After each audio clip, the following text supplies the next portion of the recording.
Or may magandang araw ho mga kaspin. Ay ito ho si Randolph de la Cruz. At ito ho ang ating breaking news sa araw po na ito. Isang matinding flash flood at pagguho ng lupa ang tumama sa mga komunidad sa hangganan ng Nepal at China.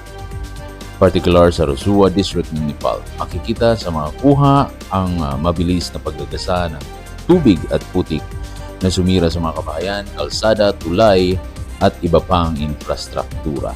Marami ang naiulat na nasawi, nawawala habang nagpapatuloy ang mga rescue operations ng mga otoridad.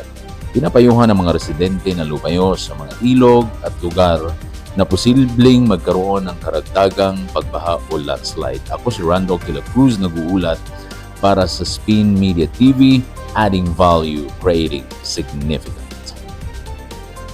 Okay, hello guys.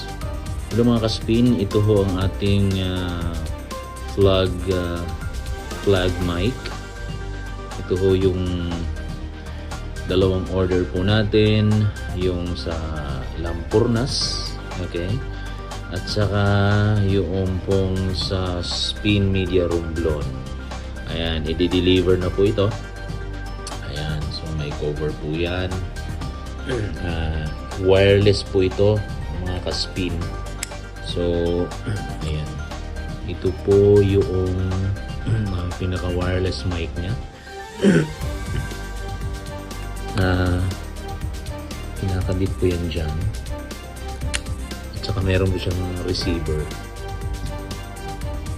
Ayan, so, pwede po to sa cellphone, sa iPhone.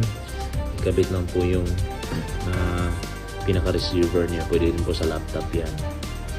Mga kaspin. Okay? So yes, pwede po tayong mag-order.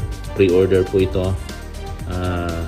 Yung materials in order natin, din ina-assemble po natin. So, ito po, ready na ho. Yan, para sa Romblon.